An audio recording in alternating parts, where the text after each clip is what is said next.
Buenas tardes, jóvenes.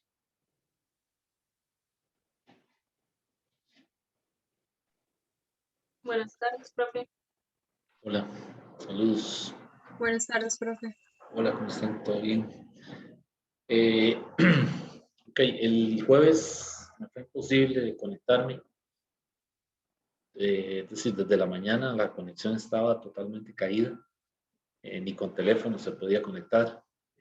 Por aquí estuvo haciendo demasiado viento acá en Heredia y no sé qué pasó ese día.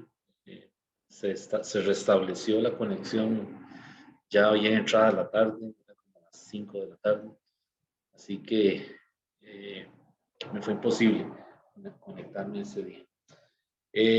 Esta semana el plan es terminar el material que nos falta, ¿verdad? Que es lo de los fundamentos de física moderna y entonces, pues, eh, hacer problemas, ¿verdad? Hacer práctica de todo el material, de los 5 temas que quedan, ¿verdad? Pendientes de evaluar en el segundo parcial. El segundo parcial estamos calificándolo, ¿verdad? Estamos ahí. Ya mi asistente comenzó y yo también ahorita también voy a comenzar a corregir. Pero bueno, vamos a ver si al final de esta semana lo tenemos ya corregido. ¿Qué más? Recuerden que el segundo examen está para el 5 de marzo, ¿verdad?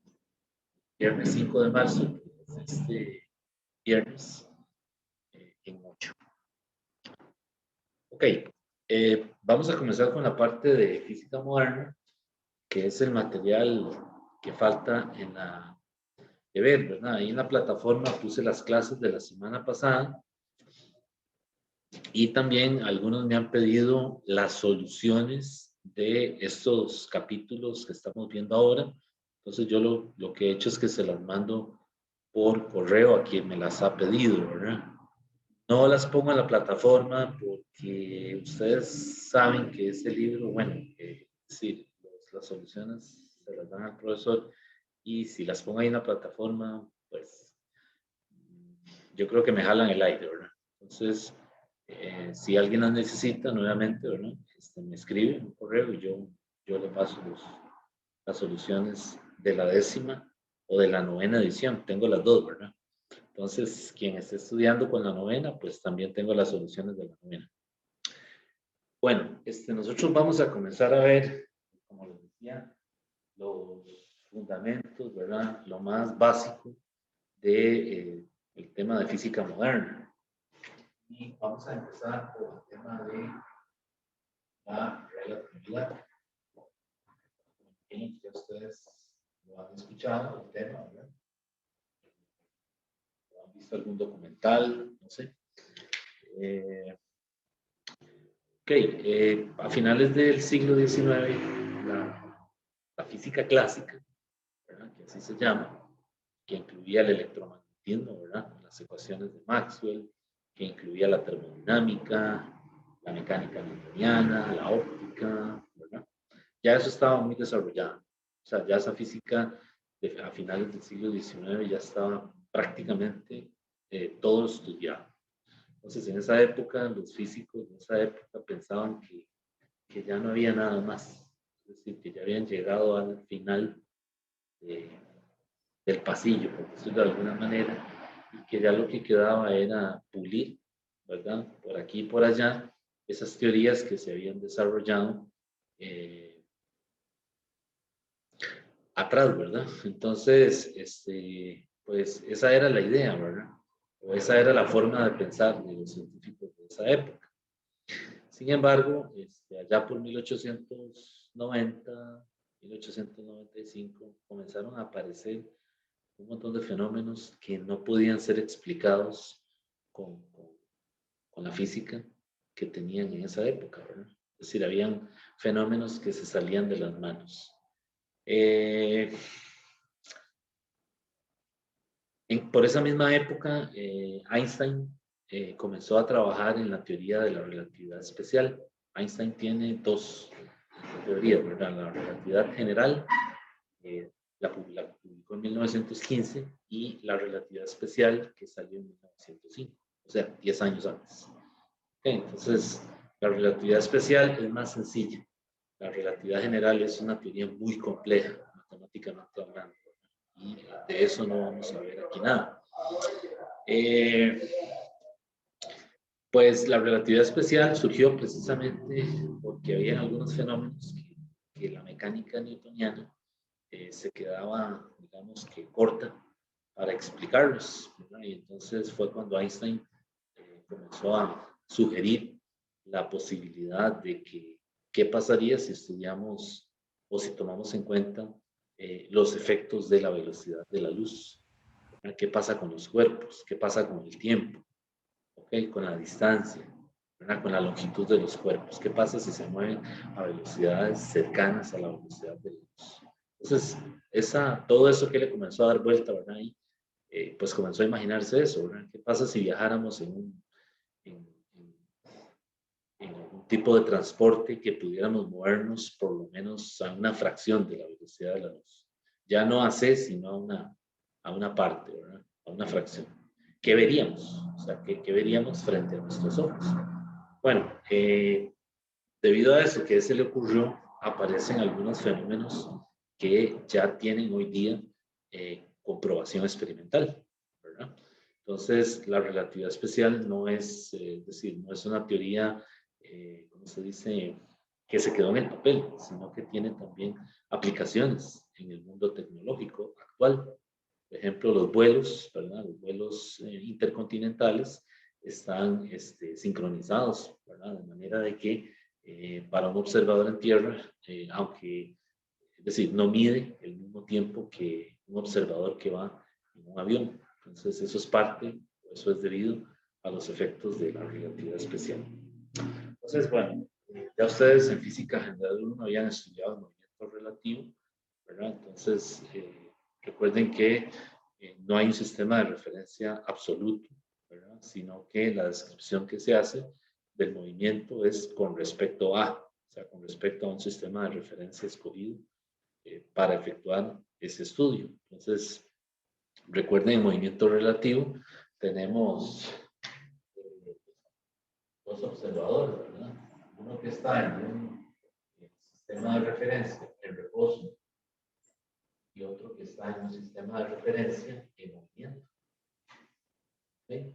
Entonces, el O', que se compone de Y', X', Z', y el O, que es el sistema de referencia XY. Estas primas no tienen nada que ver con derivadas, ¿verdad? Simplemente es para distinguir ambos sistemas de referencia, uno de otro, ¿verdad? Entonces, este está en reposo, en tierra.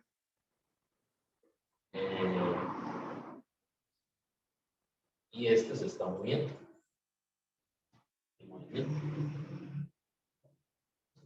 Una velocidad constante. Y eso era el movimiento relativo, ¿verdad? Cuando se estudió eso en física general 1, ¿verdad? Aquí hay un observador que va en ese sistema de referencia en movimiento, y aquí hay un observador que está en ese sistema de referencia en reposo con respecto a la Tierra. Pues un ejemplo muy común es la persona que está en la estación esperando el tren, ¿verdad? Y un pasajero que viene montado en el tren, ¿verdad? Entonces, fuera de ellos, por ejemplo, un avión está pasando en ese momento, un ciclista se está moviendo en una calle paralela a la vía del tren, ¿verdad? Entonces, ambos observadores describen el movimiento del ciclista o del avión, solamente que uno está en reposo y el otro está en movimiento en el tren. ¿Okay? Entonces, la pregunta es, ¿qué describen? ¿Sus descripciones son iguales del movimiento? No, ¿verdad? ¿Por qué? Porque dependen del sistema de referencia con respecto al cual o en el que ellos están en ese momento. Bueno, esto del movimiento relativo, pues ahora lo vamos a retomar, ¿verdad? Para suponer que vamos a tener un sistema de referencia que se mueve, pero a una velocidad cercana a la velocidad de la luz. Entonces, vamos a decir ahora que V puede tener una velocidad aproximada a C. Podría ser 0.4 de C. Ya sabemos que la velocidad de la luz es 3 por 10 a la 8 metros sobre segundo, ¿verdad? Entonces, vamos a estudiar efectos relativistas en donde estamos a una fracción de 0.8 de C, 0.65 de C, ¿ok? Que aún así son velocidades extremadamente grandes, ¿verdad? Entonces, decíamos que en el caso de un sistema de referencia, pues, un sistema de referencia inercial es aquel que se mueve con velocidad constante, es decir, que no está acelerado, ¿verdad? Entonces, en este caso, este es un sistema de referencia inercial, ¿verdad? Porque esa U es constante, que es donde es válida la primera ley de Newton. O sea, entonces, en los sistemas que son acelerados, esos no son inerciales. ¿De acuerdo? Bueno, resulta que Einstein comenzó a hacerse muchas preguntas acerca de mecánica newtoniana y del espacio del tiempo.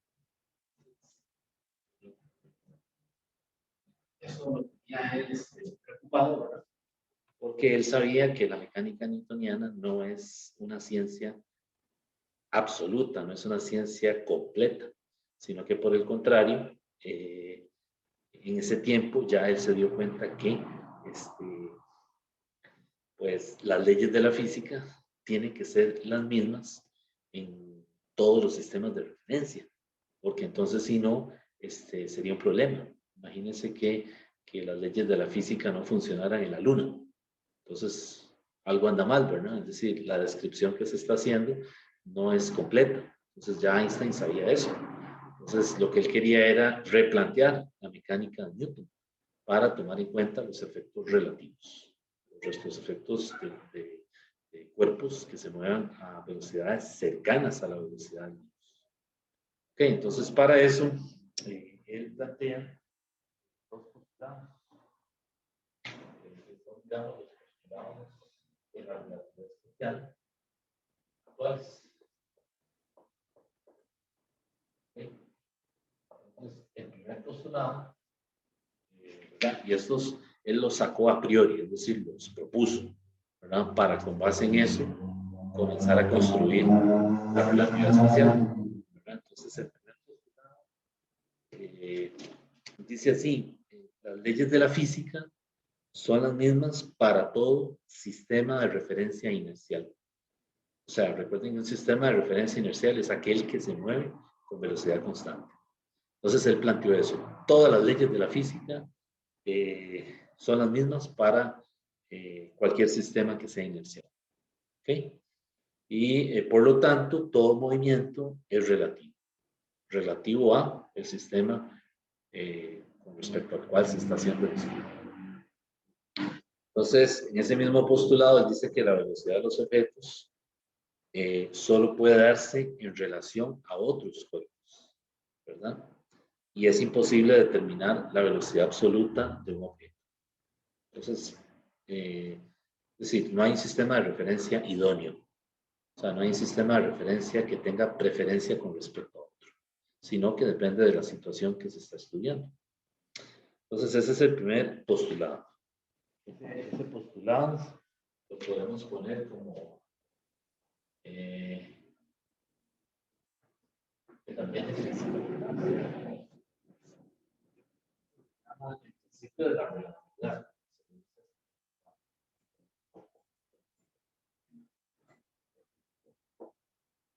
El principio de la relatividad.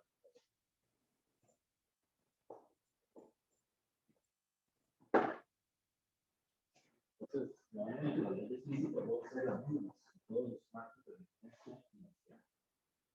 Ven que aquí el principio de relatividad implica el uso de un sistema de referencia inercial. El sistema de referencia inercial, a su vez, implica que la V es constante. ¿Sí? Bueno, entonces, ese es el primer postulado. El segundo postulado es el de la invariabilidad de la relatividad de la luz. Así que, variabilidad en la misma de la rapidez de la luz, o sea, de 6.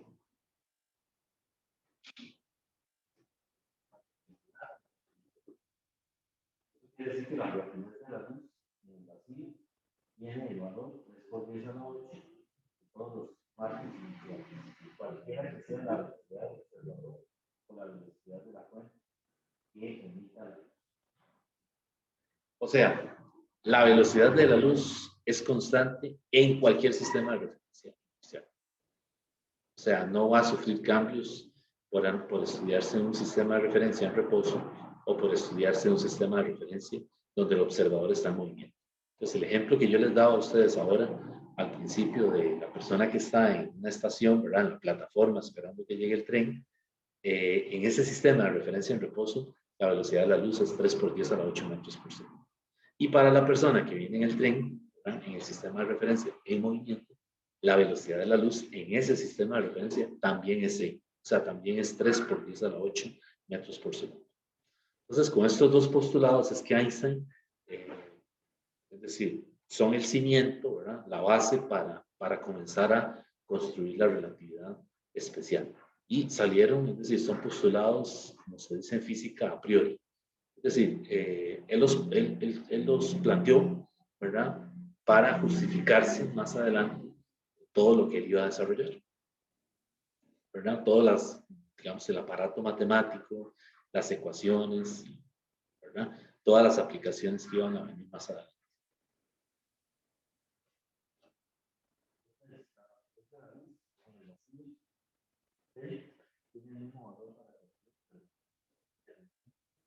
Del movimiento de la fuente o del movimiento del observador.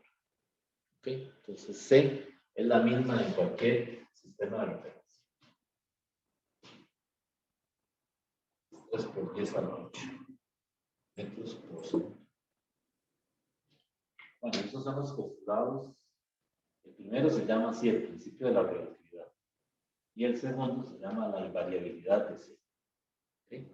Entonces, son postulados que fueron, digamos, introducidos en la teoría a priori, ¿verdad?, para poder comenzar a desarrollar la teoría como tal, ¿verdad?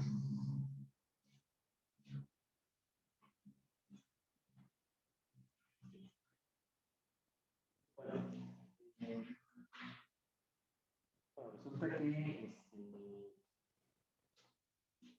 en el trabajo que hace Einstein de la relatividad especial, las ecuaciones él las modifica. Entonces, lo que antes era energía, el momento lineal, etcétera, ¿verdad?, él las modifica de manera de que estén acorde con lo que se esperaría. Vamos a ver, el momento lineal, por ejemplo, recordarán ustedes, de física 1 es masa por velocidad, escrito así como un escalar, ¿verdad? Entonces Einstein comenzó a darle forma a todas las ecuaciones que ya se conocían en ese momento de la mecánica de Newton y digamos que las modificó para que existiera una versión relativista, por ejemplo, del momento lineal. Entonces, por ejemplo, la versión relativista del momento lineal es esta ecuación. ¿Okay? Es igual a mv y abajo está la raíz cuadrada de 1 menos b cuadrado sobre c cuadrado. Ese es el momento relativista. Es el clásico, ¿verdad? Y este es el relativista.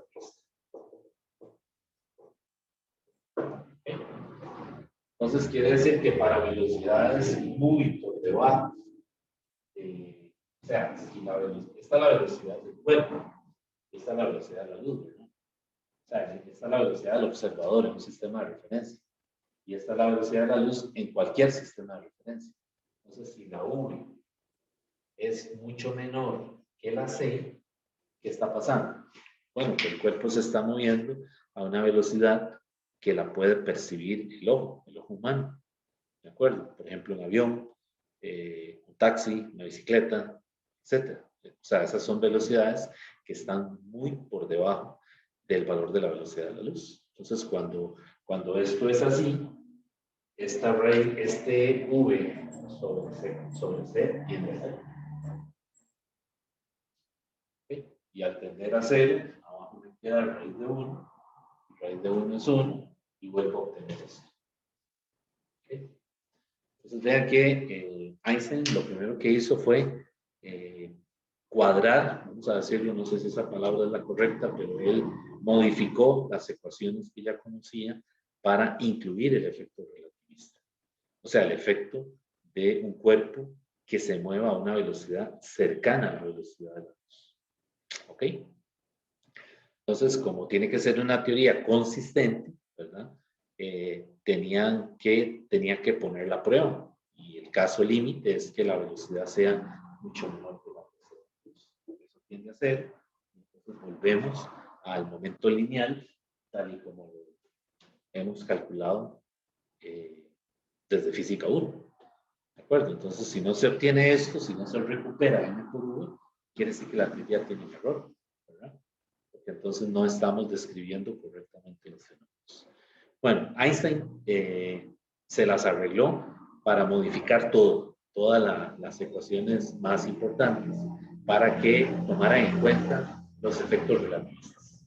Y se aseguró de que cuando se tomaban las suposiciones del caso, se recuperaba o se recobraban las ecuaciones de la mecánica de Newton que ya se conocen. ¿Okay? Por ahí es que va la cosa. Por ahí esa es la idea.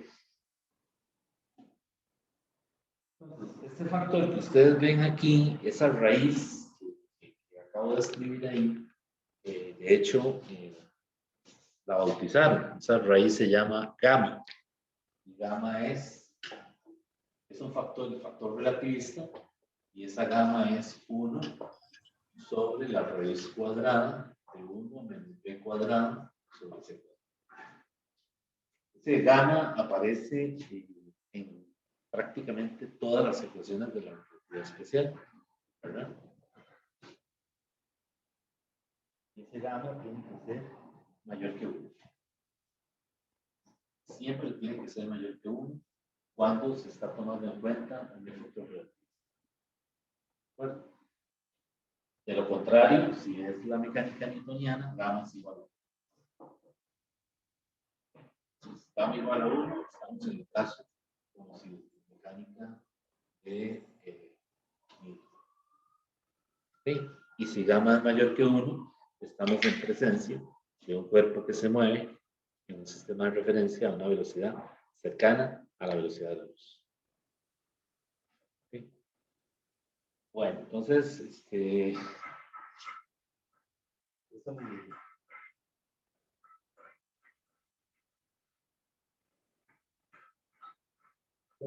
por ejemplo, Einstein también introduce la masa relativista. Entonces, la masa relativista simplemente es poner delante de la masa real del cuerpo. La masa relativista es poner el gamma delante de la masa real. ¿Okay? Y así entonces, esta R es de relativista. Y así entonces estudiamos qué pasa, o sea, qué pasa con el cuerpo, qué pasa con el momento lineal, qué pasa con la masa, qué pasa con la energía cinética cuando un cuerpo se mueve a una velocidad cercana a la velocidad de la luz.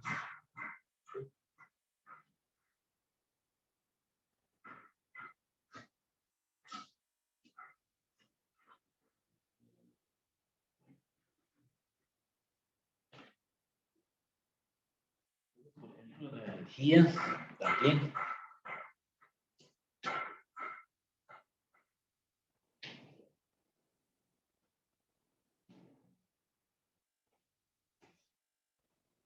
La energía relativista ahora es E igual gamma mc cuadrado. Es energía relativista.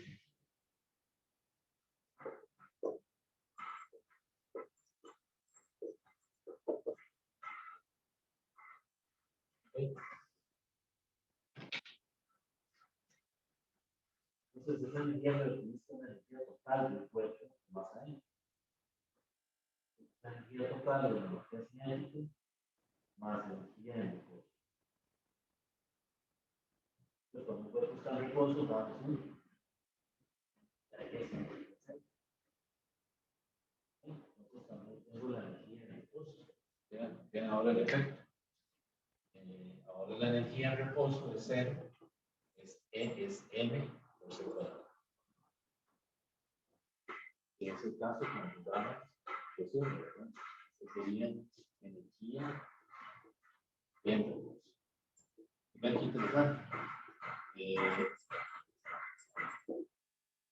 Cuando el cuerpo se mueve a una velocidad, cuando está en reposo, ¿verdad? Se puede ver de esa manera. Se puede ver como cambio. Vale.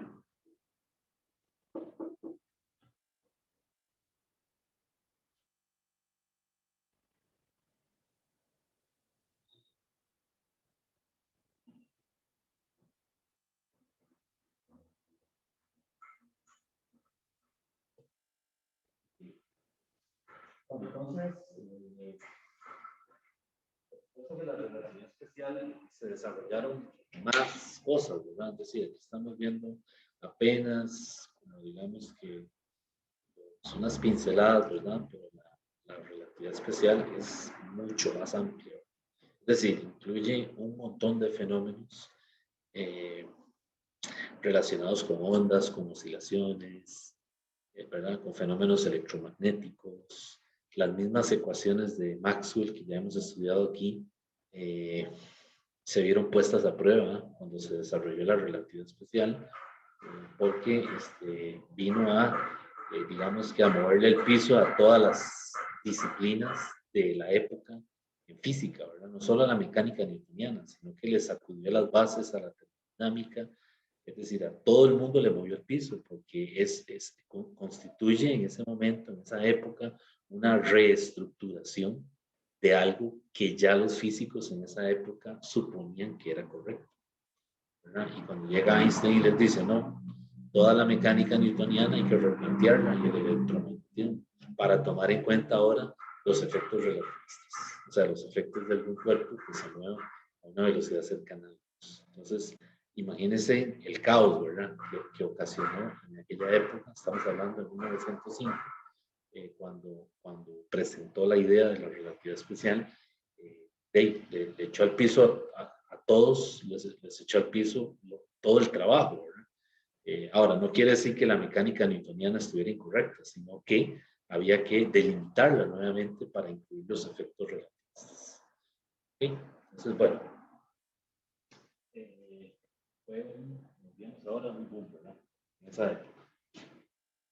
Tenemos que volver a replantear todo para incluir los efectos de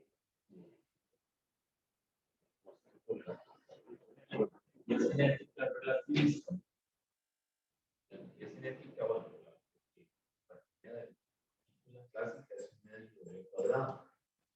Entonces, la energía cinética, tomando en cuenta los efectos relativistas, se puede gamma de ese cuadrado, gamma de ese cuadrado,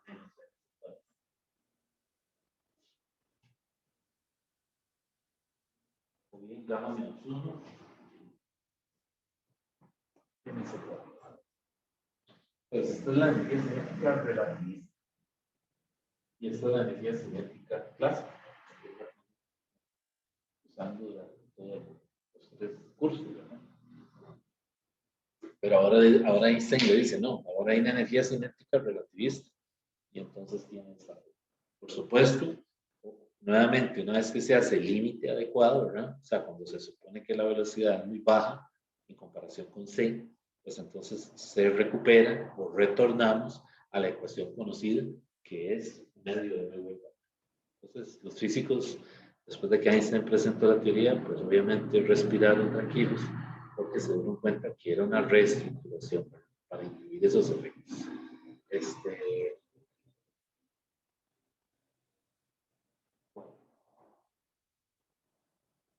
Bueno, en esta teoría de la relatividad, como decía, aparece una serie de fenómenos muy interesantes. ¿verdad? Por ejemplo, el caso de la paradoja de los gemelos, no sé si lo han escuchado, ¿verdad? Son dos gemelos, uno está en la Tierra y otro sale de la Tierra en un cohete, ¿verdad? Que lo va a llevar a otro lugar y se puede mover a velocidades cercanas a la velocidad de la luz. ¿De acuerdo? Entonces puede ir a algún tipo de, algún planeta, ¿verdad? O alguna galaxia lejana y cuando regresa a la Tierra resulta que el hermano de él, ¿verdad? El gemelo que quedó en Tierra, ya es un viejito, ¿verdad? Sin embargo, él continúa joven. Han pasado pocos, digamos que muy poco tiempo con respecto al hermano que quedó en Tierra. La teoría de eso es lo que predice y es así. Lo que pasa es que no contamos aún con la tecnología para verlo. ¿De acuerdo? Se está trabajando en eso y pues muy probablemente no lo lleguemos a ver, ¿verdad? Pero, es decir, conforme la teoría, la tecnología avanza, se van a ir viendo cada vez los efectos que predice la relatividad especial, ¿verdad? Como el caso de la paradoja de los gemelos. Entonces, hay algunas consecuencias que salen de la teoría de la relatividad que han ayudado a entender otros fenómenos en la naturaleza, fenómenos ópticos, acústicos, ¿verdad? Es decir, una vez que la teoría se desarrolló, se dieron cuenta que con ella se podían entender otros fenómenos, otros aspectos en donde, por supuesto, está involucrada la luz como una onda. Bueno, entonces, aunque Einstein pensó en principio para entender los sistemas de referencia, ¿verdad? Y ampliar la mecánica newtoniana, la realidad es que después de muchos años ha venido a explicar un montón de fenómenos que no tenían nada que ver con mecánica newtoniana, ¿verdad? Así que esa es la importancia, ¿verdad? De esta teoría. Ahora, 10 años después, 1915, Einstein presenta la relatividad general. Es una teoría en donde la relatividad especial es un pedacito de la general, ¿verdad? Es una teoría unificadora que abarca más, es muy compleja, matemáticamente hablando, es muy profunda, ¿verdad? El lenguaje matemático que utiliza, es decir, se necesitan, ¿cómo se llama? Mucha destreza en matemática para entender la relatividad general y es una teoría mucho más, bueno, no lo dice general, porque ve a la relatividad especial como un caso particular. ¿Okay? Entonces, con la relatividad general se explican otros fenómenos a nivel, digamos, cosmológico, es decir, a nivel de planetas, se explican otros efectos que simple y sencillamente no se podían ver o no se pueden analizar con la mecánica de Newton, con lo que se sabía hasta ese momento en astronomía. Bueno, entonces, vamos a ver unas consecuencias de la relatividad especial. ¿Y hay alguna pregunta?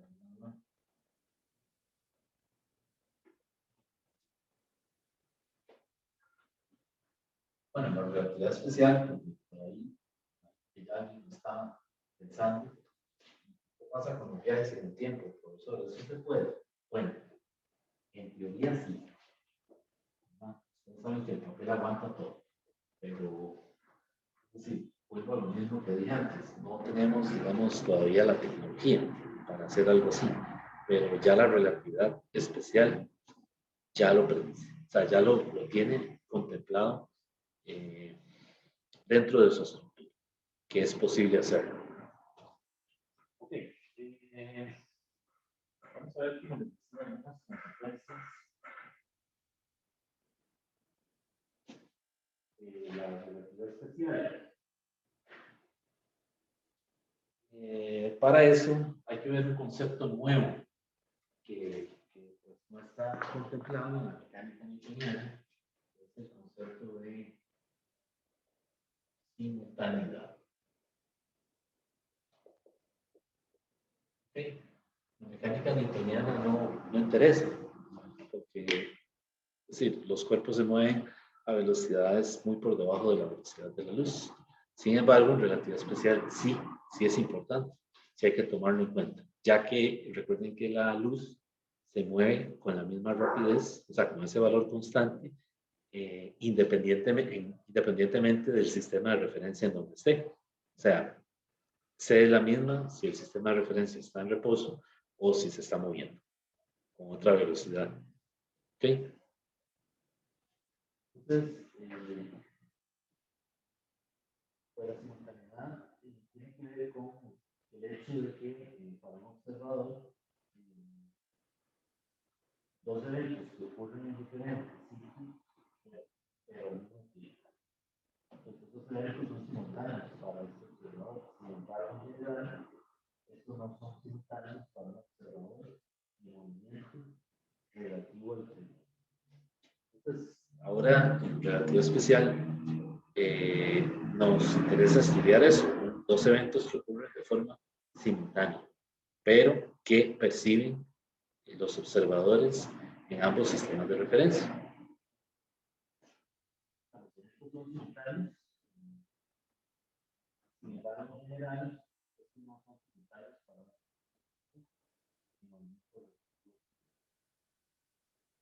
entonces, ya que en este caso,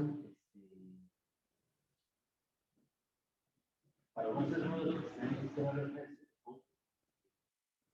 son simultáneos, pero para otro, que sea un método relativo al primero, no los perciben, que ocurre de forma simultánea. Entonces, para poder medir eso, aparecen dos fenómenos en la dilatación del tiempo.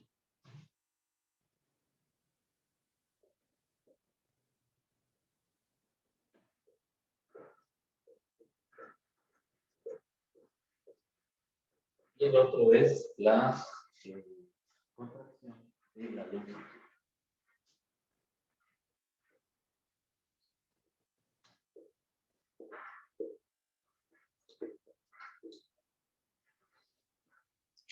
Entonces vean esos efectos, ¿verdad? Si el cuerpo se mueve a una velocidad de la luz, a una velocidad cercana a la velocidad de la luz, el tiempo se dilata. O sea, parece pasar más tiempo. Bueno, y cuando ese objeto se mueve a una velocidad cercana a la velocidad de la luz, se contrae. Entonces imagínense una barra que se mueve a una velocidad cercana a la velocidad de la luz. Si pudiéramos ir ahí en esa barra, a esa velocidad, veríamos que la barra se comienza a encoger. O sea, es un efecto. Obviamente no lo podemos percibir porque el ojo humano es decir, la precisión es muy baja como para percibir esos cambios. Pero un objeto que se mueva muy rápido, demasiado rápido, tiende a contraerse. Y los eventos, en términos de tiempo, tienden a dilatarse. O sea, hay un cambio en el valor del tiempo, un cambio en el valor de la longitud.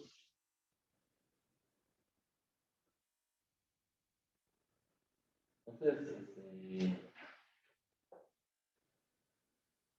en el caso de la dilatación del tiempo, podemos calcular ese nuevo tiempo, este delta t, en esta ecuación. Delta t es igual a delta t, t es un p, p cuadrado sobre c.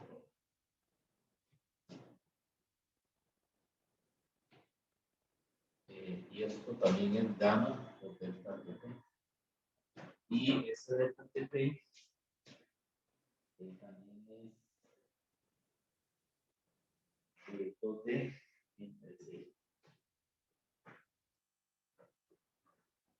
Entonces, la distancia recorrida por la luz entre c. Suponiendo que es un movimiento con velocidad constante, ¿verdad? Que aquí estoy usando aquella formulita de velocidad, distancia entre tiempo. Pues el efecto ahí ese 2D que aparece, se debe a la geometría que recorre las luz, ¿verdad? Desde el observador hasta otro sistema de referencia. Todos los eventos, perdón, se dilata.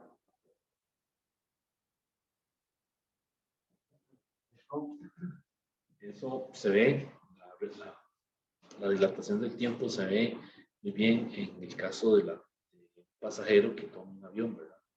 Y otro que queda en tierra. Los relojes de ambos, aunque están sincronizados o fueron sincronizados, para el pasajero que va en el avión, el tiempo no va a ser el mismo.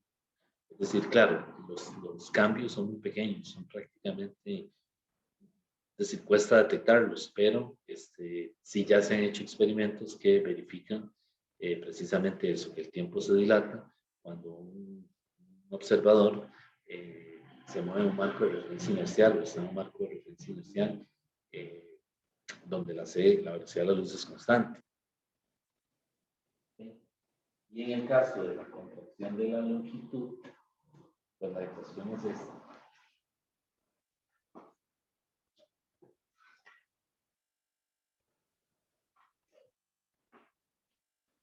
La contracción de la longitud es L, que es igual a LP entre gamma.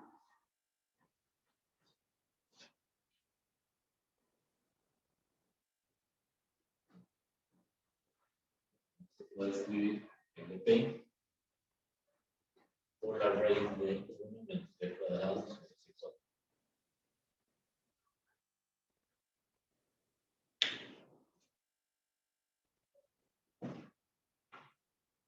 Y LP ahora es V por delta T.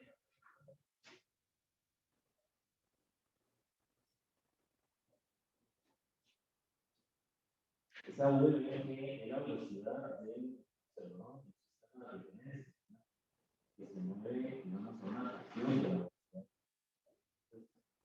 No vayan a confundir, ¿no?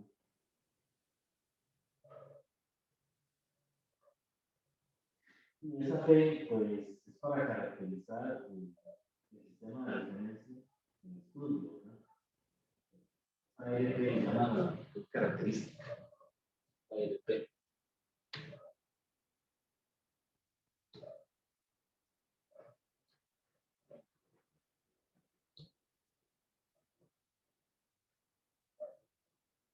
Entonces, estas dos ecuaciones son una consecuencia directa del principio de la relatividad, ¿verdad? Del postulado Einstein. El hecho de que el tiempo se dilata, ¿verdad? Y la longitud se contraiga.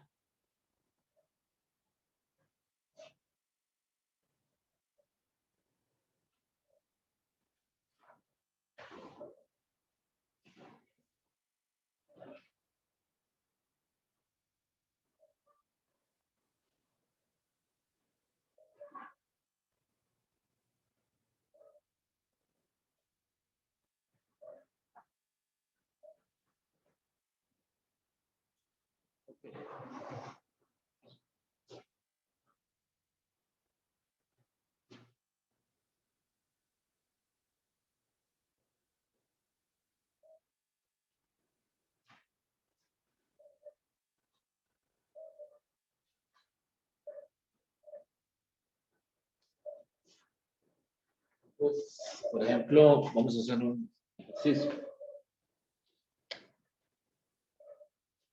Dice, calcule el valor de gamma, haya el valor de gamma para una partícula que viaja a la mitad de la velocidad de la luz. De su respuesta con 3 cifras significativas. O sea, haya el valor de gamma tal que la velocidad de la partícula es la mitad de la velocidad de la luz. O sea, V es igual a 100 metros. Simplemente sustituirlo ahí, ¿verdad? Gamma es 1, la raíz de 1 menos B sobre C al cuadrado. Sería 1 entre la raíz de 1 menos 0.5C.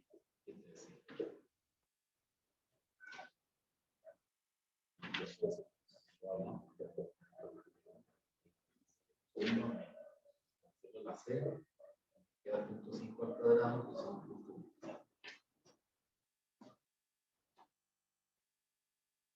¿verdad? Es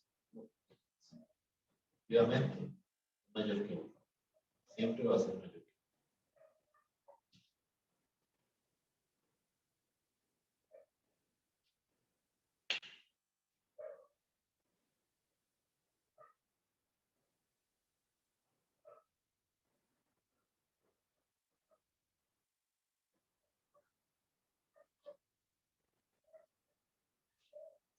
Otro ejemplo sería que determine la energía requerida para dar a un electrón una rapidez de 0.9, la velocidad de la luz. O sea, ¿qué energía se requiere para que el electrón se mueva a 0.9 de C, ¿verdad?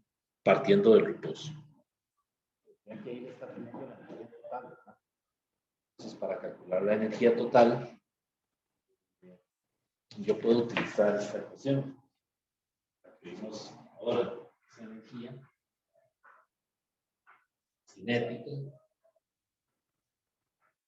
es gamma de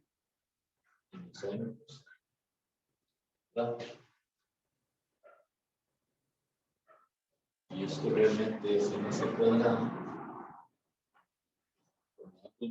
¿verdad? ms cuadrado por 1 entre la raíz de 1 menos p cuadrado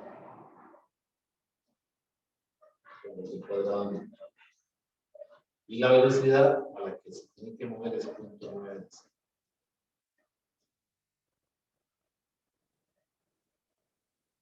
Entonces se trata de un electrón, ¿verdad? Aquí la masa sería la masa del electrón. Entonces esa energía cinética sería la masa del electrón, que son 9.11,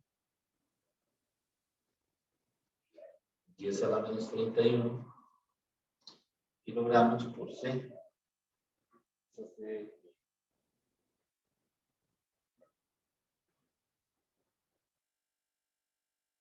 Son 2.3 por 10 a la 8. Segundo por 1 de la raíz de 1 menos 0.9c entre c al cuadrado menos 1.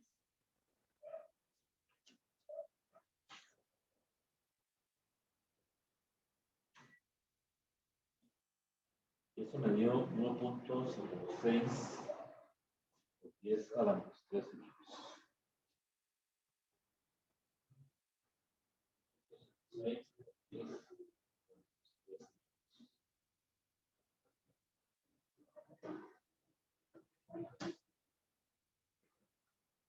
Okay. Y si lo pasamos a electronvoltios, tenemos como eso sería 0.66 mega electronvoltios.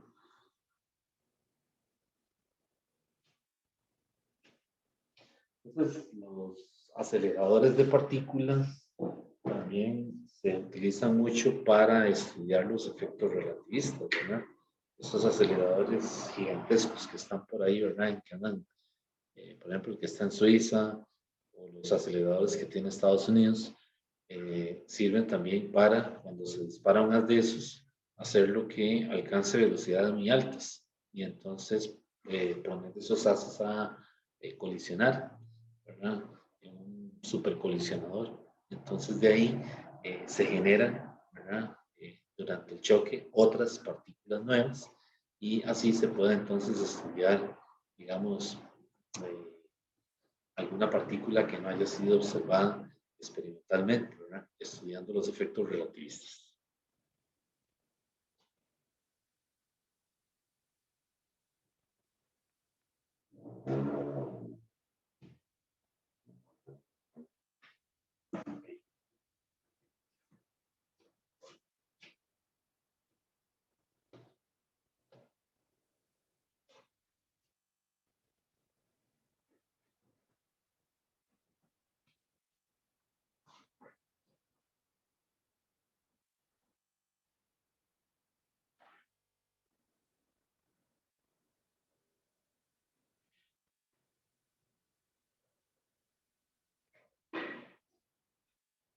Ok. Entonces, vamos a ir a lo que acabamos de ver ahora, lo que es la función de la longitud y la dilatación del tiempo.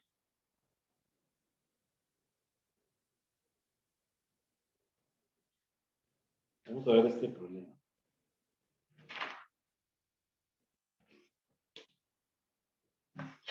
Dice así. Por ahí viene uno parecido en preguntas de examen. Dice, dos gemelas tienen 25 años de edad. Entonces, una de ellas sale en un viaje por el espacio a una velocidad aproximadamente constante. La gemela que va en el cohete espacial mide el tiempo con un reloj exacto. Cuando regresa a la Tierra, su reloj le indica que tiene 31 años, mientras que su gemela, que se quedó en la Tierra, tiene 43 años. ¿Okay? Entonces dice cuál fue la velocidad del cohete espacial. Entonces, nuevamente, tienen 25 años de edad y una de ellas se va en un viaje por el espacio a una velocidad constante, pero cercana a la velocidad de la luz. Entonces, cuando regrese, la gemela que lleva en el cohete tiene 31 años. Inicialmente tenía 25 años. La que regresa tiene 31 años. La que hizo el viaje. Y la que está en tierra, la que está en tierra, 43 años. 43 años.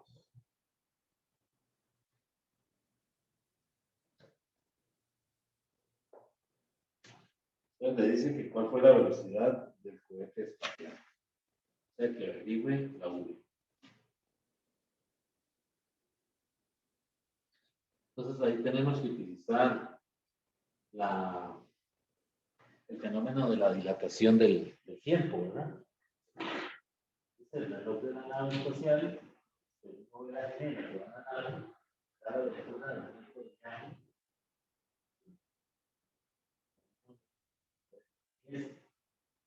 lo cual es 6 años más largo. Pero la gemela que se queda en la Tierra, ya que la edad de su hermano, ha aumentado 6 años. Pero su reloj indica que regular su tiempo de 18 horas.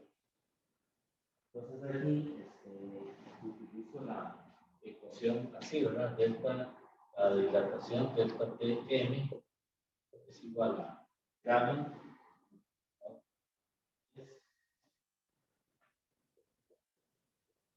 Esta es la fórmula de la dilatación del tiempo. Entonces, en el caso de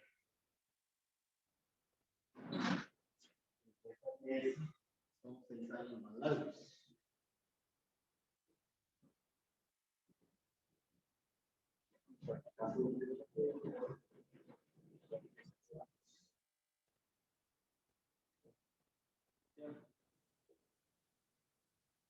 Entonces, 25 y 18, ¿cuánto da? 43, ¿verdad? 3, 4, digo 1, sí, 43 años. Pues, el reloj en la nave, según lo ve la gemela, que va a la nave, la lectura del tiempo de viaje, como esta que es, 46 años más largo, que va a una velocidad cercana a la velocidad de luz. Y la que está en tierra, ella ve todo normal, es decir, está en un sistema de referencia de reposo. Lo que ella ve es que han pasado 18 años. Pues, lo que se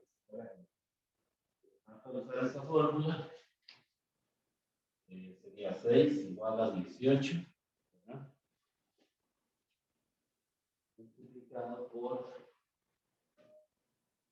1 menos b cuadrado sobre c cuadrado.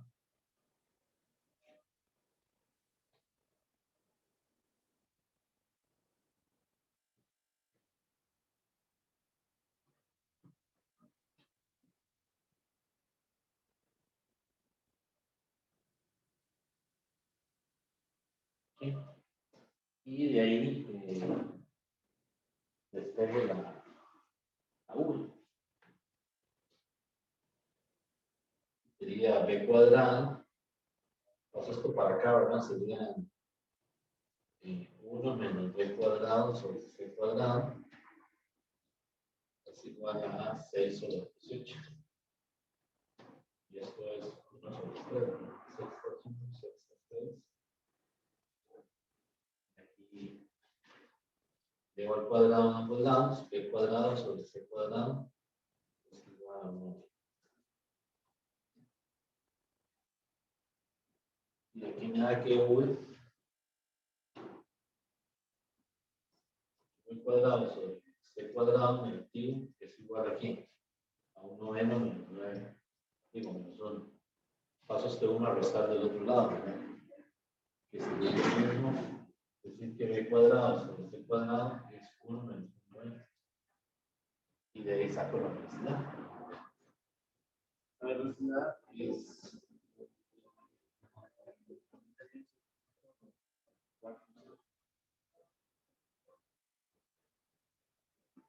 contándolo por 3.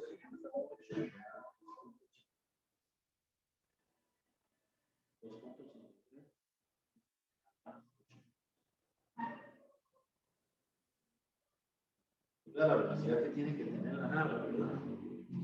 Para apreciar esos efectos. Es decir, para que cuando yo regrese, ella tenga 36 años, ¿verdad? 36 años.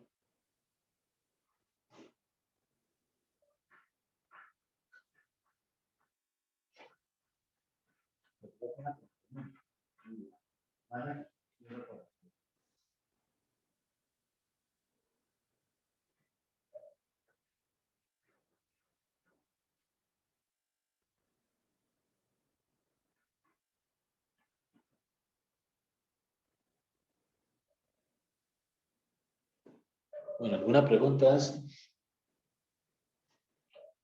cuestión es muy fácil de usar. Lo que pasa es que hay que tener cuidado a la hora de escoger estos tiempos, ¿verdad? Porque si los pusimos al revés, le va a dar algo que no tiene sentido. Entonces, aquí es fundamental tener cuidado con la escogencia de esos delta t.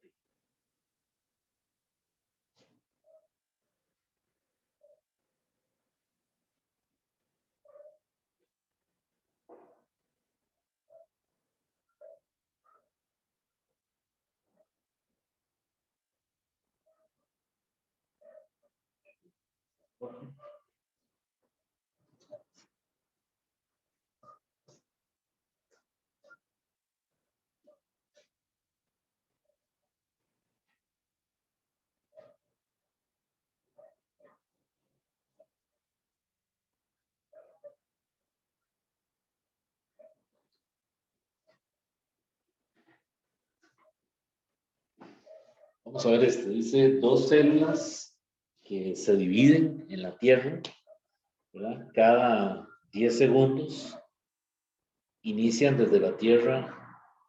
2 células que se dividen en la Tierra cada 10 segundos, ¿verdad?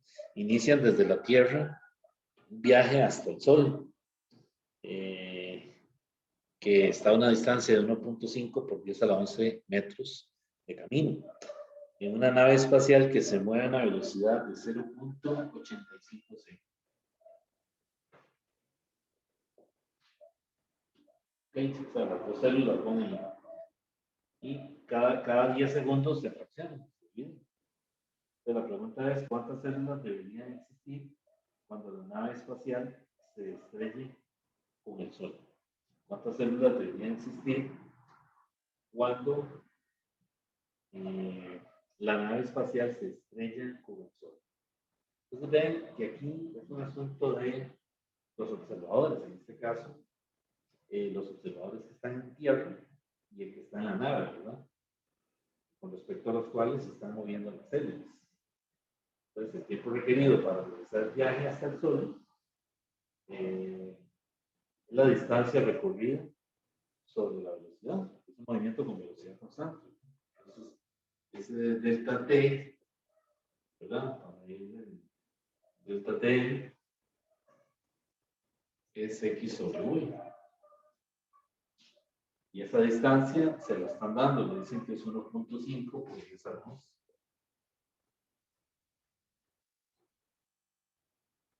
Y la velocidad es 0.855.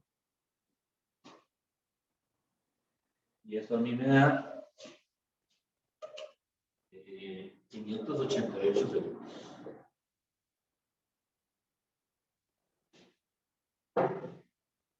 Entonces, ya que debido a que el reloj de la nave se mueve con respecto al planeta, desde la Tierra, parece que corre más lentamente. La lectura del tiempo que dan estos relojes es el delta TS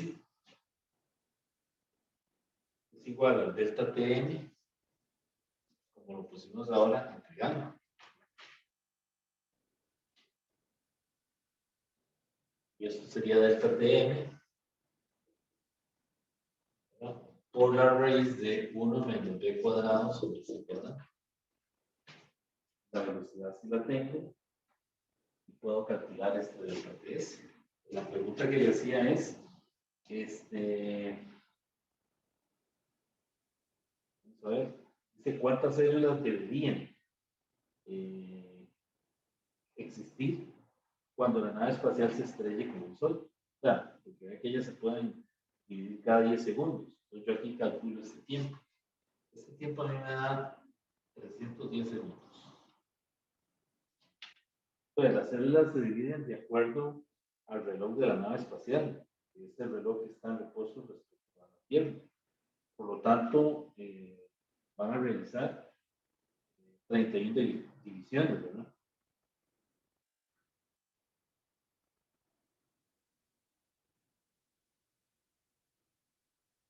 Ya que se dividen cada 10 segundos, ¿verdad? Entonces esto hay que dividirlo entre 10 y tengo 31 divisiones.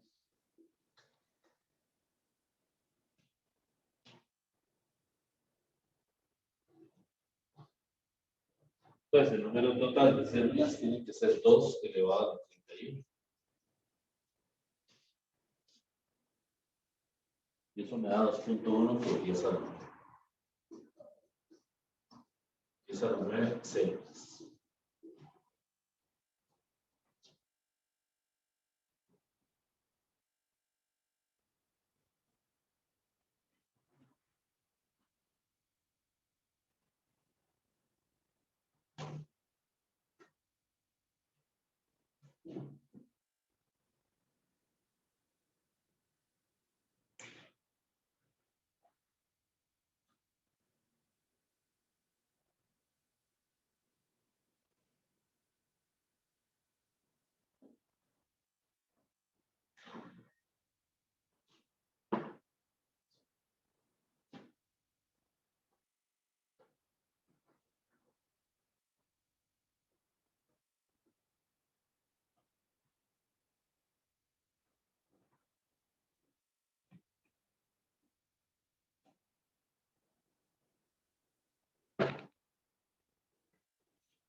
Bueno, este otro problema dice, sí, una nave dice que se mueve a 0.95 C. La velocidad es 0.95 C. Desde la Tierra, se viaja desde la Tierra hasta la estrella Alfa Centauri, la cual está a 4.5 años luz. La estrella más próxima, ¿verdad?, al sistema solar. Y está a 4.5 años luz. Dice, ¿qué tan largo será el viaje para parte A, un reloj en la Tierra, y B, para un reloj en la nave? O sea, ¿qué distancia mide un observador que está en tierra, que se quedó en tierra, ¿verdad?, y otro observador que va en la nave a esa velocidad? Entonces, vean que un año luz es la distancia que recorre la luz en un año. Es decir, un año luz es 9.47 luz es 9.47. Y esa es la 15 metros.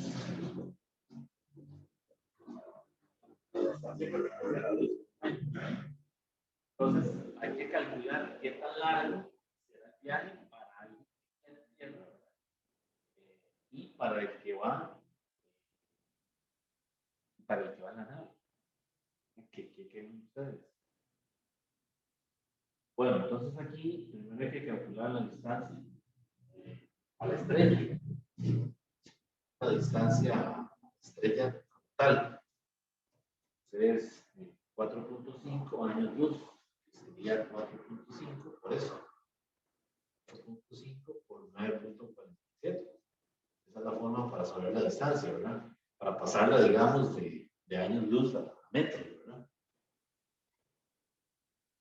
Y eso me da 4.3 por 10 a la 16 metros.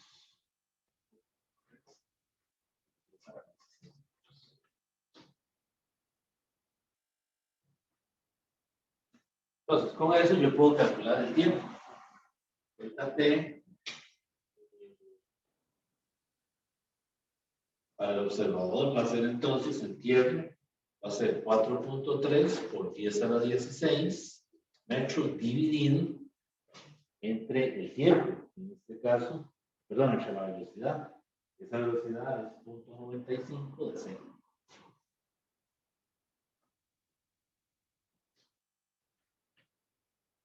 Eso me da 1.5 por 10 a la 8. 8.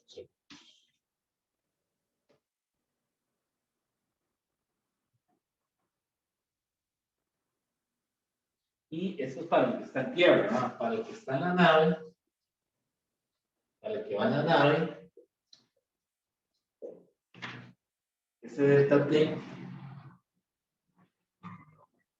de la nave, pues le aplico la fórmula relativista, que sería el delta T, E, que es en tierra, ¿verdad? Por la raíz de 1 menos b cuadrado sobre c cuadrado. Porque ese es el caso relativista, ¿verdad? Cuando está en la nave. Y ese a mí me da 1.51 por 10 a la 8 segundos multiplicado por la raíz, sería 1 menos 0.95c sobre c al cuadrado. Ese delta T de la nave a mí me dio 4.7 por 10 a la 7 segundos. 7 por 10 a la 10 por 10 a la 7 segundos. Vean la diferencia de los tiempos, ¿verdad? Uno es 1.5 por 10 a la 8 y el otro 4.7 por 10 a la 7. Saben que la persona que está en tierra mide más tiempo para que la nave llegue hasta esa estrella. ¿De acuerdo? O sea, pasan más tiempo por el observador que está en reposo que por el observador que va montado en la nave. El que va en la nave dice que no ha pasado, no ha transcurrido tanto tiempo. Sin embargo, el que está en reposo en la tierra, para él sí. Entonces, ¿qué tan lejos está la Tierra estrella? De acuerdo con los ocupantes de la nave, pues para los que están en la nave, la distancia es 4.3 por 10 a la 16. Y eso lo multiplico por 1 menos 0.95c sobre c cuadrado. Esta es la fórmula de la contracción de la amplitud, ¿verdad?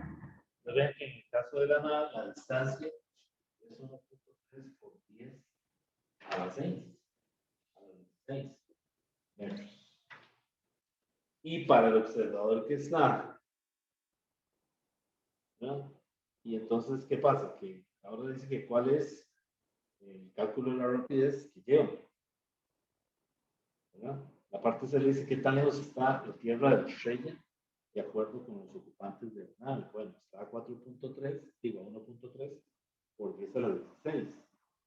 Y ahora, ¿cuál es la rapidez? Bueno, la rapidez que llevan es Usamos la fórmula de distancia recorrida por la nave entre el espacio. Son datos que ya conozco. 1.34 por 16, 16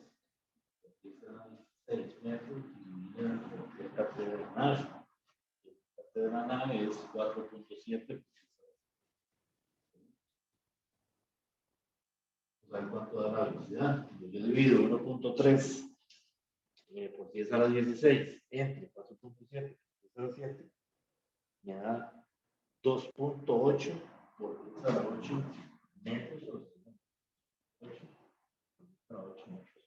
O sea, realmente es casi 3 por 10 a la 8. O sea, para ambos observadores, ¿verdad? En la Tierra, pues la nave, la rapidez relativa es la misma.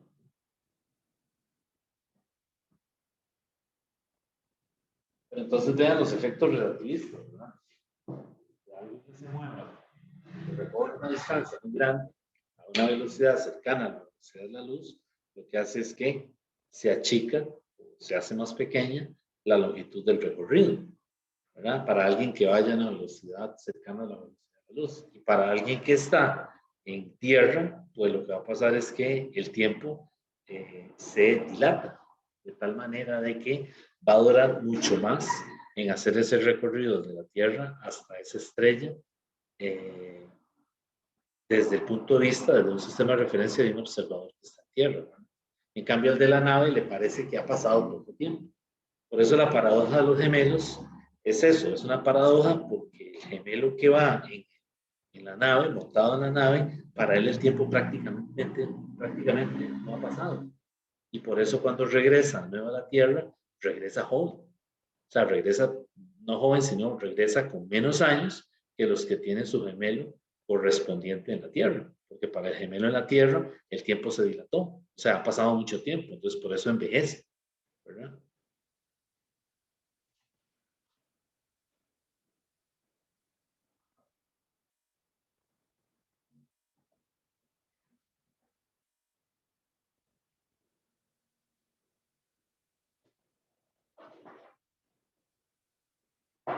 Bueno, de este capítulo, del capítulo 38, para que noten, estas secciones que se van a evaluar son la sección 38, está el principio de relatividad, y la sección donde están las consecuencias de la teoría especial de la relatividad. ¿Cuáles son las consecuencias? Las dos ecuaciones, ¿verdad? La de la dilatación del tiempo y la de la contracción de la longitud. En este capítulo, solo se evalúan estas dos secciones, la 38.3 y la 38.4. Ahora bien, las secciones que están antes, la 38.1 y la 38.2, pues sería bueno que se las lean, ¿verdad? La 38.1 es, digamos, se llama el principio galileano de la relatividad. Es lo que estábamos hablando al principio del curso, de la clase, perdón, de que tenemos dos sistemas de referencia, uno en reposo, ¿verdad?, con respecto a Tierra, y otro en movimiento. Entonces, ¿qué describe cada observador, uno con respecto al otro? Está relacionado con unas transformaciones que se llaman las transformaciones de Galileo. Entonces, es decir, para entender lo de la dilatación, lo de la contracción, no es necesario saber eso, ¿verdad? Pero pues, históricamente es el orden en que se da, ¿verdad? Es decir, primero se estudia la transformación de Galileo y después se pasa a ver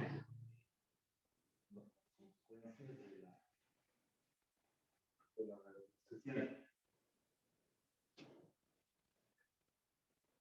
Y la 38 es el experimento de Maxwell, que es el experimento que sirvió para demostrar que no existe el éter, ¿verdad? En esa época, los físicos de esa época pensaban que había algún tipo de sustancia con propiedades elásticas especiales que nos inundaba, es decir, que era incoloro, ¿verdad? No lo podíamos distinguir y tenía una serie de propiedades un poco extrañas. Era un medio elástico y entonces ese medio elástico estaba también fuera de la Tierra. Entonces ese éter era con el que se justificaban muchos de los fenómenos que veían en los experimentos, ¿verdad? Pero entonces el experimento de Michelson-Morley vino a demostrar que ese éter, esa sustancia, entre comillas, misteriosa, ¿verdad? No existe, ¿verdad? El espacio está vacío. Así que cuando demostró eso, pues entonces la teoría del éter se vino al piso, ¿verdad? Se echó por tierra y entonces fue cuando la relatividad especial cogió más importancia aún.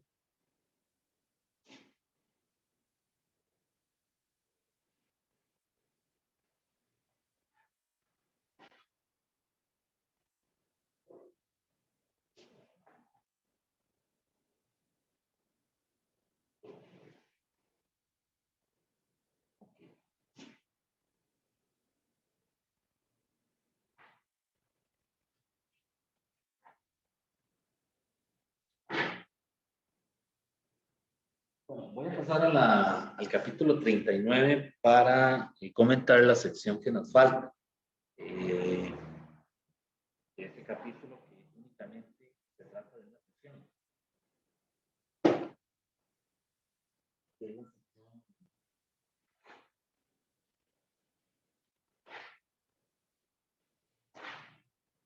La sección 39.2, el efecto fotoeléctrico.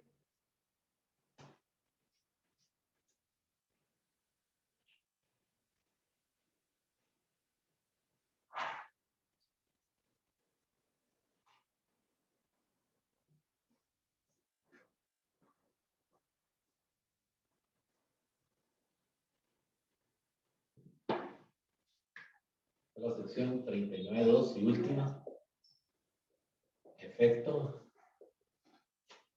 fotoeléctrico.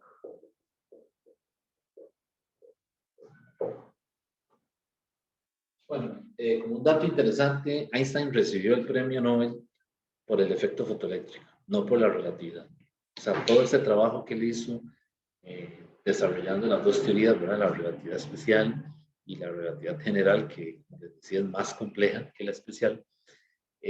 Por el desarrollo de esas teorías no recibió ninguna medalla. Realmente el premio Nobel que él obtuvo en 1921, si mal no recuerdo, fue por la explicación del efecto fotoeléctrico, que es lo que vamos a ver ahora. El efecto fotoeléctrico ya había sido estudiado por Hertz, de las ondas electromagnéticas, ¿verdad? El capítulo de ondas de las ecuaciones ¿cómo se llama? De Maxwell,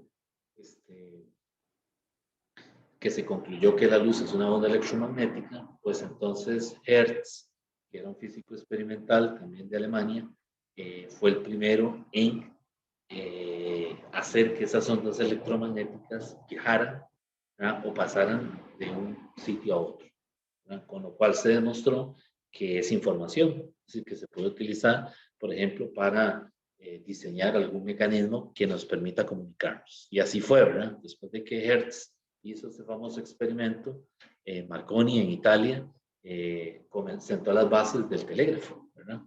El aparatito que se utiliza en los barcos, ¿verdad? Para enviar mensajes, ¿verdad? Bueno, resulta que a Einstein le dieron el premio Nobel por el desarrollo del efecto fotoeléctrico. Básicamente el efecto fotoeléctrico es cuando se emite una fuente de luz sobre una superficie metálica y esta excita los electrones de la superficie del metal y los expone, es decir, los arranca, por decirlo de alguna manera, de esa superficie. Y al arrancarlos hay una emisión de radiación. Okay. Eso solo ocurre en superficies metálicas, ¿verdad? Donde hay electrones de conducción. Recuerden lo que habíamos estudiado por allá en física 2, ¿verdad? Los electrones de conducción. Bueno, ese es el famoso efecto.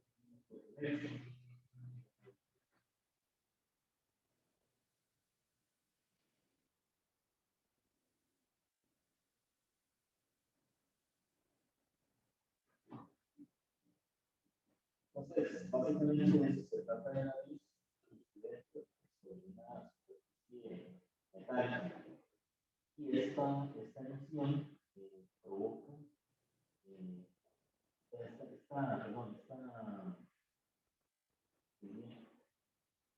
esta luz incide sobre la superficie de la metal, provoca la emisión de electrones de esas superficies.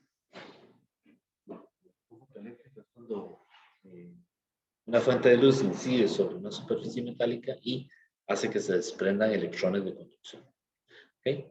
Entonces, no tiene que ser una fuente de luz necesariamente, puede ser también otro tipo de haz, ¿verdad? Puede ser un haz de partículas de otra naturaleza, ¿verdad? Pero aquí se trabajó con luz natural.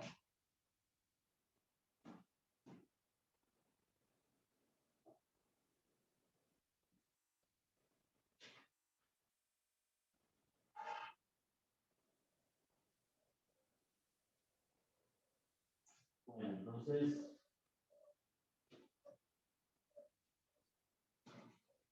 el efecto fotoeléctrico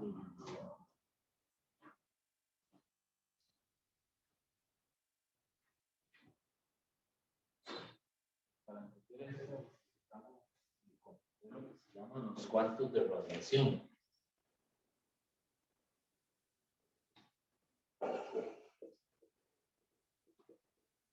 Los cuantos de radiación. En esa época el fenómeno de la radiación era un problema que se estudiaba mucho, ¿verdad? Y fue cuando Planck, Max Planck, entendió que la luz viaja en forma de paquetes de energía, como que si estuviera cuantizada, ¿verdad? Como que si estuviera escrita en términos de un múltiplo, ¿verdad? Y esos cuantos de luz, los fotones, se les llaman también cuantos de acción.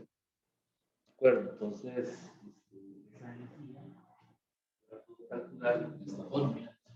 Esa energía, toda esa radiación, es HF,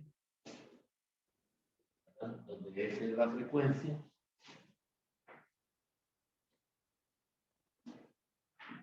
y H es una nueva constante, que se llama la constante de Planck. Entonces, esto es frecuencia.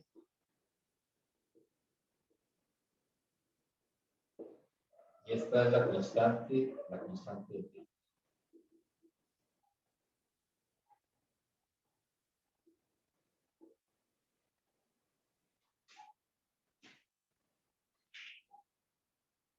Entonces, es como que si los electrones están en esa, que constituyen ese metal, estuvieran como que si estuvieran en capas, ¿verdad? Imagínense como una cebolla, ¿verdad? Que tiene varias capas, ¿verdad? Uno se las va quitando, pues así pasaba aquí. Es decir, ellos comenzaron a visualizar el átomo como que si fuera algún tipo de sistema similar al planetario, en donde los electrones están en órbitas. Claramente no es así. Sin embargo, recuerden que en esa época los físicos tenían que basarse en algún modelo mecánico, ¿verdad? Para entender el comportamiento, de la emisión. Entonces se imaginaron que era algo así, o sea que cuando la luz incide sobre el metal, le arranca electrones y algunos de esos electrones están en diferentes órbitas, ¿verdad? Que si fuera el sistema solar, ¿verdad? Que ahí está, qué sé yo, los diferentes planetas, en cada uno con su órbita. Entonces ellos se imaginaron eso así, ¿de acuerdo? Y resulta que les funcionó. O sea, podían explicar cosas, fenómenos que antes con la física clásica no se podían estudiar. Esa H es la constante de Planck. El valor que tiene es H es igual a 6.62.6 por 10 a la menos 34 joules por segundo. Ven que las unidades son energía por tiempo, y es lo que se llama el cuanto de acción para reproducir el fotón, que es, digamos, la partícula de luz, ¿verdad? Que incide sobre una superficie. Y es una constante de la naturaleza, ¿verdad? Que ha sido calculada de diversas formas, ¿verdad?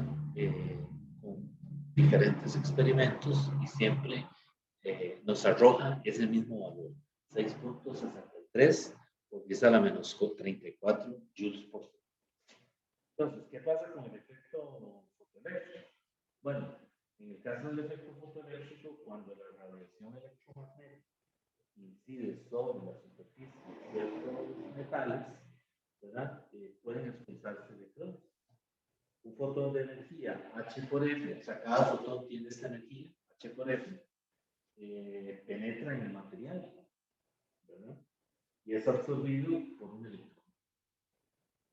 ¿Sí? Si se cuenta con energía suficiente, entonces el electrón será llevado hacia la superficie y expulsado por una energía cinética.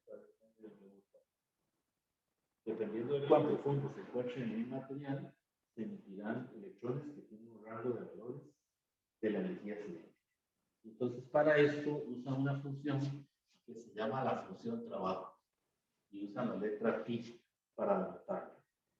Esa energía requerida es una energía requerida para que un electrón se desprenda de la superficie. Es lo que se llama función no de trabajo, sino función trabajo. Bueno, función de trabajo. Es una transferencia de energía la que se hace. El fotón incide sobre la superficie y esta a su vez arranca un electrón. ¿Okay? Entonces, cuando se hace transferencia de energía de la superficie al exterior, pues entonces vamos a decir que tenemos una función de trabajo diferente de esta. Entonces, la ecuación del efecto fotoeléctrico, la ecuación que llaman fotoeléctrica, es esta: un medio de la masa de la partícula por la velocidad máxima al cuadrado es igual a HF, la energía del fotón, menos la función de trabajo. Con esta ecuación se llama la ecuación fotoeléctrica. Ecuación fotoeléctrica. Bien.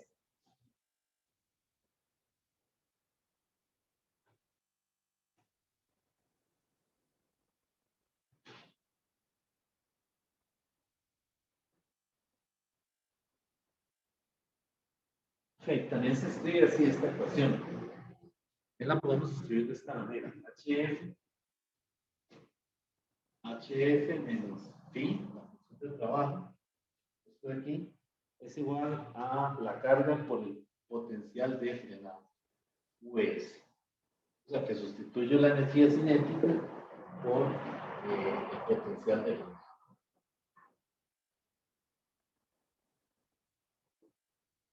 Sería bueno que tal vez vean algún video. Voy a buscar a ver si me encuentro algo para la clase de mañana sobre el efecto fotoeléctrico, que hay experimentos muy bonitos, ¿verdad? Donde se puede, de hecho, construir la gráfica. Ya que esto es una función lineal, ¿verdad? Yo lo puedo ver como una función lineal. Yo me imagino esto como y igual a mx más b.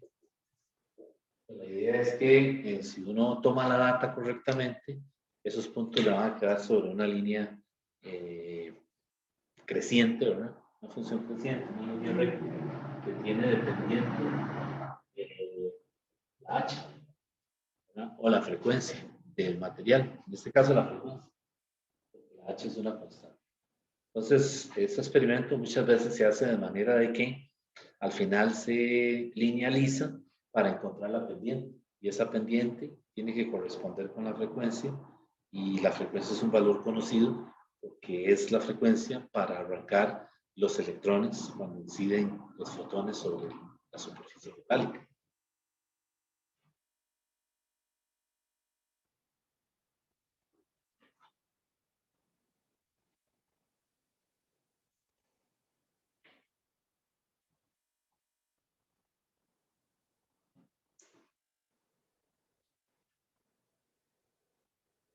Bueno, entonces el efecto fotoeléctrico básicamente se resume en esta ecuación, ¿verdad?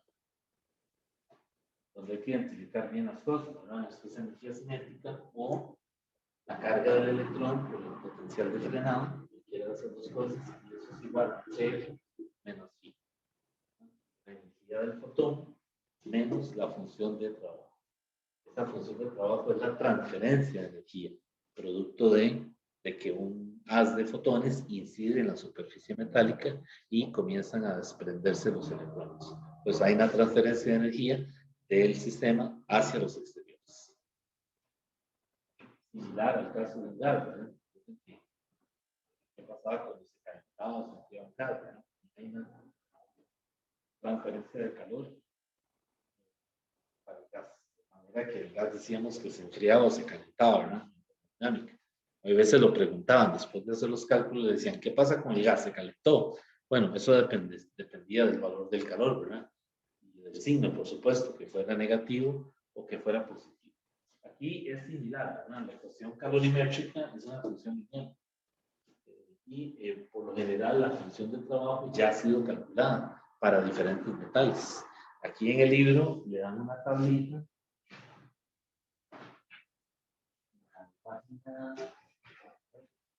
Le dan una tablita en la página 1058, donde le dan la función de trabajo de diferentes metales, como la función de trabajo de sodio, de aluminio, que venía así en la función de trabajo del sodio, se le pone el símbolo químico, y Na, esa función de trabajo son 2.46 electronvoltios. 2.46 euros. ¿Ok? Entonces, también es una manera de caracterizar el material, porque ya para diferentes materiales, como los que aparecen en esa tabla, ya esta función ya tiene un valor, ya el phi tiene un valor. Entonces, más bien es cuestión de ir a la tabla y usarlo, ¿verdad? Porque ya ha sido calculado y siempre se va a arrojar ese mismo valor para phi, siempre que esté usando el mismo material. Entonces, vean que la función de trabajo sirve también para caracterizar el material de cierta forma.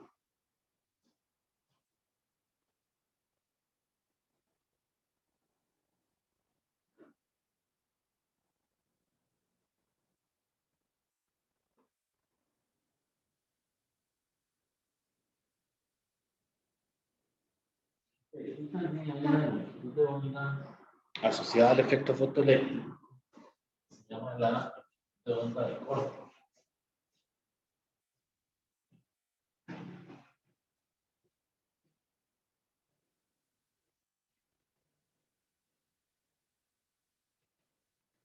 Esta longitud de onda se puede calcular como lambda C. Índice C se refiere a corte, pero el C en el numerador de la velocidad de luz.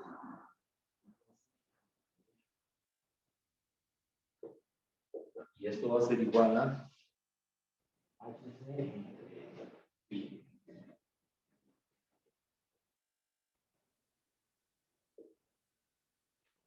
Entonces también esta ecuación es importante porque lo que va a cambiar para un mismo experimento, lo que va a cambiar es el phi, ¿verdad? La función de trabajo.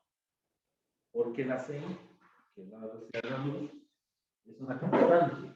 Y la H, pues, es la constante de Planck. Entonces, estos valores son fijos en esta ecuación.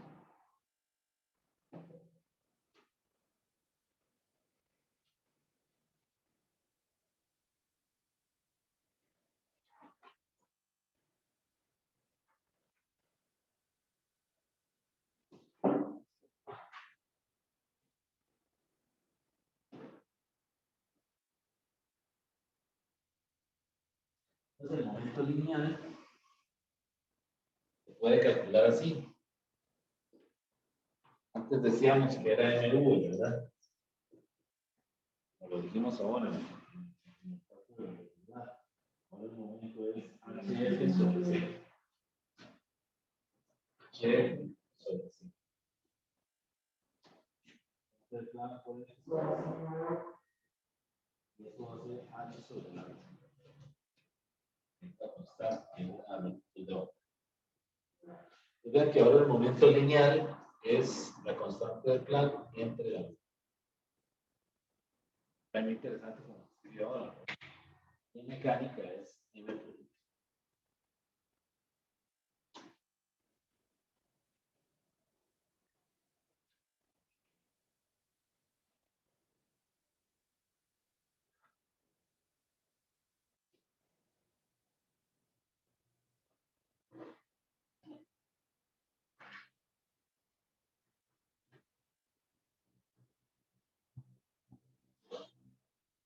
Bueno, muchas veces que los electrones dirigidos, así de una superficie arrancados, se llaman fotoelectrones o electrones fotoestimulados. Una vez otra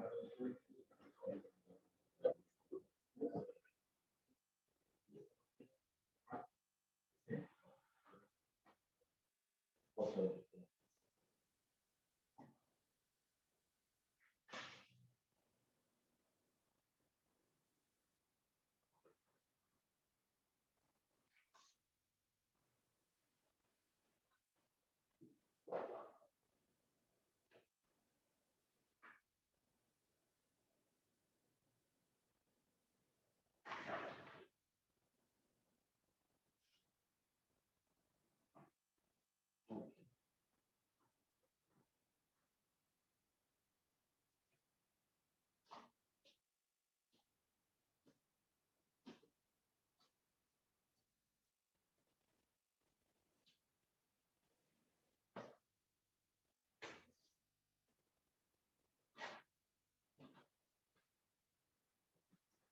Entonces,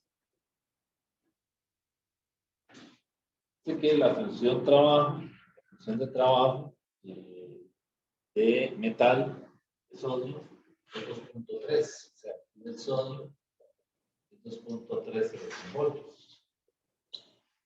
Entonces le pregunta que cuál es la longitud de onda más grande de la luz que puede producir emisión de fotoelectrones en el sodio. ¿Cuál es la longitud mayor? Pues la condición es esta, ¿verdad? El phi es igual a hc sobre lambda, ¿verdad?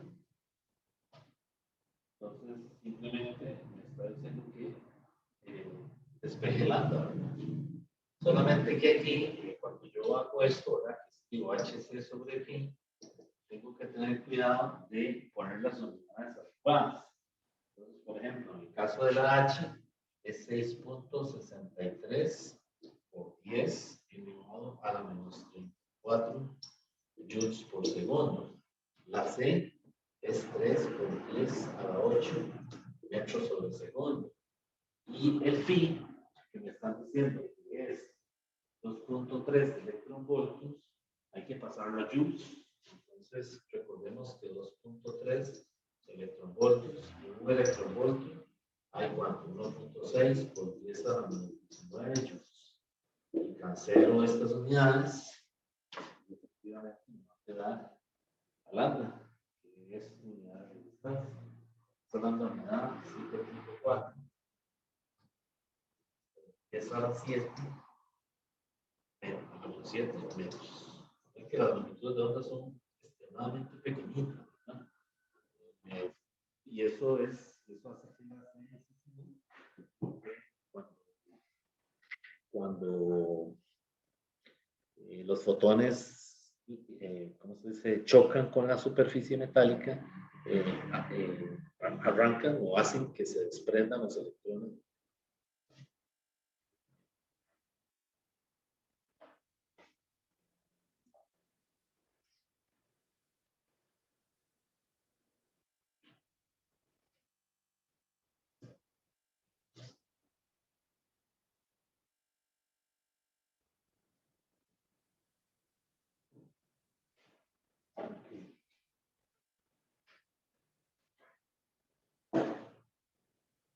Bueno, jóvenes, entonces este es el material que faltaba de cubrir, que es lo de la relatividad y lo del efecto fotoeléctrico. Son únicamente las tres secciones que se van a evaluar de la parte de física moderna.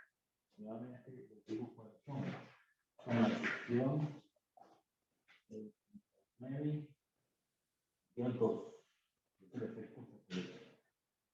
Solamente es.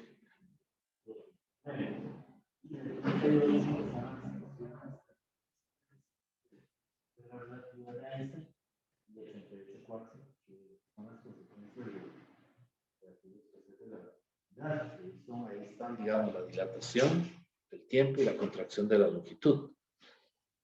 Entonces, de la parte física moderna son básicamente 3 secciones, ¿verdad? Se pueden leer las secciones que están antes, ¿verdad? O inclusive las que están después, si quieren, digamos, complementar el material, pero las que se van a evaluar, o sea, para efectos de preguntas en el examen, son únicamente referidas a estas 3 secciones, ¿verdad? 38.3, 38.4 y 39.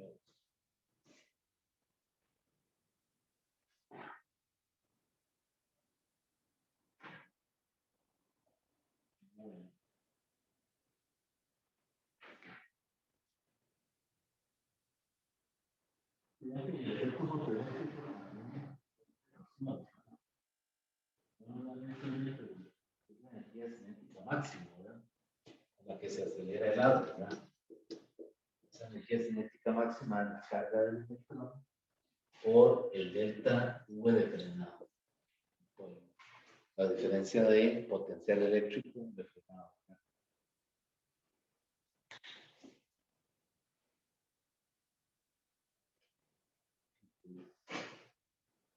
Bueno, entonces quedaríamos aquí y continuamos mañana haciendo problemas de este material. No sé si tienen alguna pregunta. No. Por mi parte no, profe.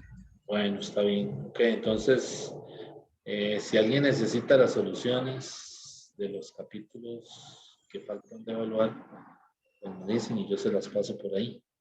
Pero sí no las puedo poner en la plataforma. Si no me mandan un correo, yo se las envío a su correo personal.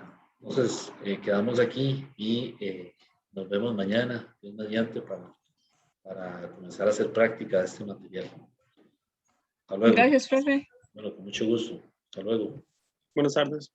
Ok, buenas tardes. Gracias. Hasta luego.